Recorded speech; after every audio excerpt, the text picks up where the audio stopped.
Will Spider-Man No Way Home be the first movie to break the $1 billion blockbuster barrier in this post-pandemic era? Well, Sony Pictures sure hopes that it will be, and there are some folks out there that projecting it just might do that. Also, Encanto comes out this weekend from Disney.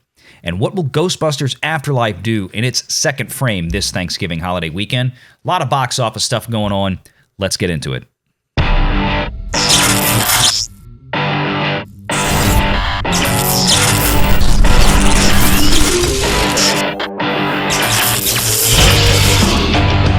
Renegade Online.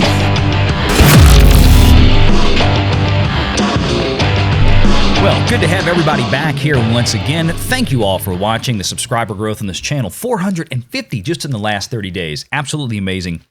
I'm humbled by that, and it's incredible that so many people have been enjoying the content on here. Like I always say, we try to take Hollywood and the entertainment industry and put it through the business and financial lens. And we're going to continue to do that as best that we can. So let's talk about some of the box office stuff coming up this weekend. Of course, Disney's Encanto. This is their newest animated feature. It's not actually a Pixar's studio film, but they are projecting at this point. I say they. We've got Deadline here, of course, some of our favorite writers and columnists at Deadline, as well as Box Office Pro. We'll get to that in just a moment. But Deadline is projecting at this point a $70 million plus global opening. And at first when I read that headline, the global part almost kind of skipped right past me, and I said, good Lord, they're expecting that much of an opening. And I said, what the heck is Encanto? Nobody's really talking about this movie that much, and I think that may be part of the problem for Disney. Of course, the streaming competition with the theaters has not helped Disney over this past last several months. And this is going to be no different, even with giving the movie a 45-day exclusive theatrical window, as Disney has been doing since Shang-Chi. And they seem to, well, continue to do, at least through the end of the year and probably into next year, I would assume. But even a 45-day window is getting to be kind of a bear for them, because a lot of people, as we've seen, are kind of deciding, well, I'll just wait the 45 to 60 days, and it'll wind up being on my Disney Plus account for free. Do I really just want to bother spending $50 to take all the kids to go to the theater to see this? Don't even know anything about it. They don't seem to know about it. There's not a lot of buzz behind this one. And this is where we're kind of hiding some opening fanfare in the global numbers, not domestic 70 million, but global. So let's kind of dig into this. Disney will continue to embrace the theatrical window over the Thanksgiving stretch with the Jared Bush, Byron Howard, Charisse Castro-Smith directed, Columbia set animated, a lot of stuff in there. Encanto, which is looking to hook families with a $35 to $40 million 5-day domestic start, which includes Wednesday, Thursday, Friday, Saturday, Sunday, as we're going into the Thanksgiving weekend. And typically with Thanksgiving week movies, we see them released the day before Thanksgiving on a Wednesday. The Wednesday releases are pretty common every year for this kind of thing. And another $35 million overseas. It debuts day and date in all offshore territories. So a true unified global release, which a lot of movies have not enjoyed very much this year.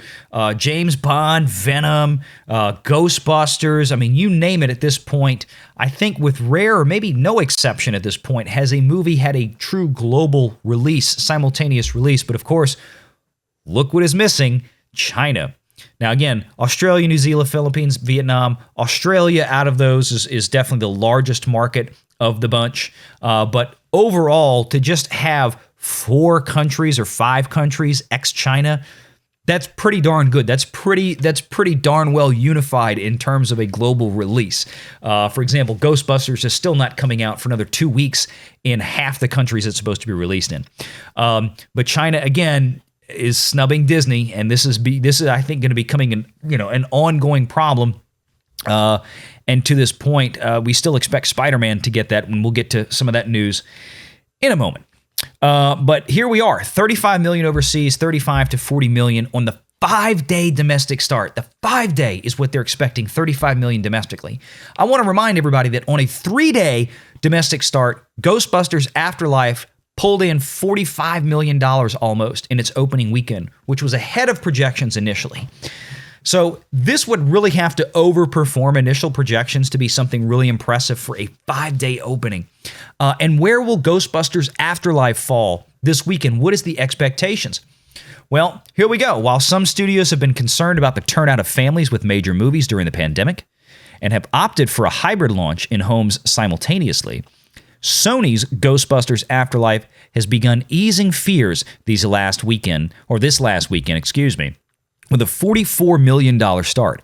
A third of that business from families. The Jason Reitman sequel in its second weekend looks to do an estimated, here we go, 30 to 35 million over 5 days. It is projected to basically pace the opening weekend of Encanto, a major Disney animated feature film. That's amazing to me. Over the same 5 days, it is expected to basically pace, unless Ghostbusters radically underperforms or Encanto overperforms or a combination of both or something. But when you look at the ranges, 30 to 35 million for Ghostbusters, 35 to 40 million for Encanto. Even if Encanto gets the 40 million and Ghostbusters only gets the 30, that is still an incredibly impressive second weekend for that movie, for Ghostbusters to hang on. It added another $4 million or so Monday. I expect today, Tuesday, as I'm recording this, that it will probably bank another 4 to 5 million or a little bit higher with discount Tuesdays, as Tuesdays commonly do get a little bit of a bump over the Mondays. And especially with a holiday week like this, it might have a little bit more of an abnormally higher bump. But that is really impressive for Ghostbusters. It's a testament to how well the word of mouth on this movie has been. And we've seen a lot of people that have been highly praising, complimentary of this movie. A lot of, families are really enjoying this. And we covered some of those details. If you want to go check it out, check out the last video I did just a couple of days ago on the Ghostbusters weekend performance. And we went through a lot of those metrics in there and what the audience reactions were across the board, the demographic reaction in all age groups, men, women, so on and so forth. Very positive on that movie. Very, very positive. So if Encanto comes in at the same pace as Ghostbusters, normally you'd say, well, sure, VR, okay, well, you thought 45 million or 40 million was great for Ghostbusters. Why isn't that great for Encanto? Well, again, we have to go back to the financials. We have to go back to the numbers of these films and how they function, because at the end of the day, when we talk about success, I don't always mean that the movie was great. As much as I love Ghostbusters Afterlife, we're talking about the financial viability of a film. That means, what did it cost to make this film, and how much did it make at the box office? Well, if you've watched the last couple of videos, you know we've talked about this at length. Ghostbusters came in at an astonishingly well-controlled $75 million production budget. Now, of course, that doesn't include whatever Sony Pictures spent on global P&A or marketing of the film, which easily could have mounted to maybe another $75 million. But as well as they contain the costs on that production budget, I'm really starting to question. I would love for somebody to find out what they spent in reality on that global P&A. It might have been 50 or 60 million, which makes it even better. I really don't know. Hopefully Deadline will find some information on this when they do their year-end wrap-up. Hopefully we'll know in a couple of months a little bit more detail on that. But usually a global P&A for a film like that, 70. It's hard not to spend $70 million these days on global marketing. That's just what it costs. It doesn't matter what kind of film you have. If you want people to go see it, you've got to spend the marketing dollars. But here's what I want to talk about with Encanto. Now, unfortunately, we do not have. Let's go over here. We do not have any real financial data on this yet. We might by tomorrow when the movie releases. I have searched. I cannot find anybody who has reported what the production budget is for this. But again, this is a major Walt Disney Pictures animated motion picture. It's not made by Pixar, but it is, I believe, a computer animated piece. It's also, I think the music was done by Lin-Manuel Miranda, of course, of Hamilton fame. And so I want to use the most recent kind of semi-comparable movie that we could, also from Disney, which was 2017's Coco. Now, Coco made almost $800 million in a worldwide box office. I didn't see Coco in the theater, but I can tell you what, I really enjoyed that movie. I thought it was a great story. I thought the music was wonderful. I thought the characters were great. I really got a kick out of it, and I kind of wish I had seen it in the theater. I believe I was on a Disney cruise ship, I think, when it came out. I saw Black Panther. I think the same year that Black Panther came out. I think I saw that one, or it might have been the year after. I don't really remember. I think maybe they're just playing them on the boat at the same time. But I missed this one. But I wish I had seen it on the big screen. It was great. But I want to take you down here. Production budget, $175 million. Now, I know it's a Pixar animated movie, but, tit for tat shouldn't be too much difference. I can't imagine that a movie like Encanto, especially bringing in a dude like Lin-Manuel Miranda, who commands a pretty good paycheck, I'm sure. The guy's been a huge success on Broadway, obviously. $175 million. Let's just cut that down and say it's $125 million. Let's say they did it for $50 whole million less. Hell, let's say it's $100 million. That's still 25, 50, or if it's up to this, $100 million more than Ghostbusters cost to make. So if Disney is still spending this level of budget on Encanto, which they very easily could be, and again, hopefully we'll know soon, and if it comes in radically less, hey, we make more videos, we'll talk about it, then we'll make the adjustments. So to have an opening weekend, again, for a movie like this with only 35 or 40 million over a 5-day Thanksgiving opening weekend, that's bad. That's a really bad sign domestically, I'm talking about. Now, 70 million, great. Well, Ghostbusters did 60 million its opening weekend globally, and it wasn't even open in half the number of countries that Encanto is slated to open in simultaneously this weekend. And they're still projecting only a 35 million international take.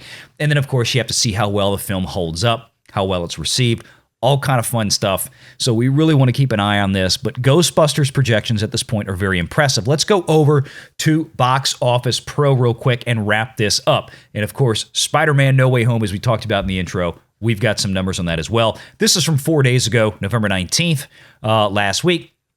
And let's just skip on down here to the projections. So we've got the long-range forecast calendar. So you can see right here in Encanto, okay? Right here in Encanto, we've got the 3-day opening range. Now, again, this is actually going to be in a 5-day window, so they're looking at the 3-day weekend, but they're looking at $20 to $35 million in that range. They're looking at a domestic total. That means what they expect the film to do just in the U.S. after its complete run. Look at the range on this, 75 to 135 million. I mean, that's a hell of a range.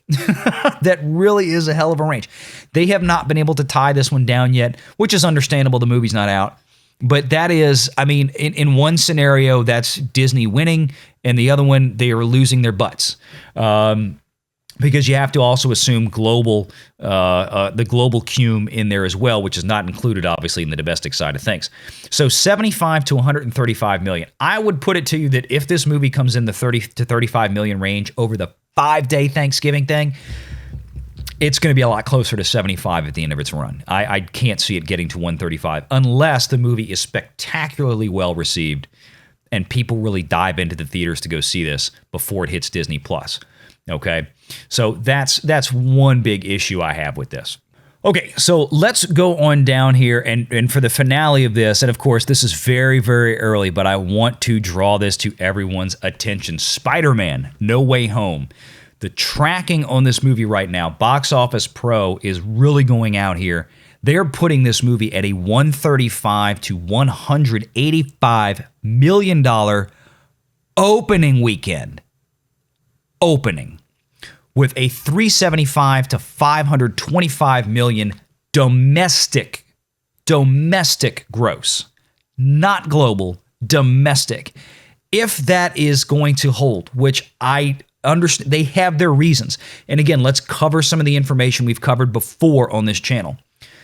When the first big Spider-Man No Way Home trailer officially launched a couple of months ago, it had, in the first 24 hours, 350 million, I believe it was, global views. 350 million. That is 75 million more than Avengers Endgame had in its first 24 hours. The second trailer has been out, has also had a similar level of engagement. Not as much as the first, obviously, because the cat has kind of come out of the bag at this point. But there is a lot of interest in this movie. There's a tremendous amount of interest, and that's what they use to kind of track. Now, that doesn't mean that it's going to perform at $3 billion like Avengers Endgame. That's okay. That's fine. We don't need it to. We need it to be a big hit for Sony. And again, as we've discussed before, Sony and Marvel have, reformulated their relationship. At least for this movie, we're not sure if there's any other movies after this that they have agreed to. I don't believe. Not the last information I saw from Deadline a few years ago. Now, of course, there's the Marvel switcheroo that, Sony gets one, Marvel gets one. That's going to be Doctor Strange coming up, which is under some heavy reshoots right now. 6 days a week for 6 weeks now till Christmas, basically. They're doing some heavy reshoots with Doctor Strange. Don't know why.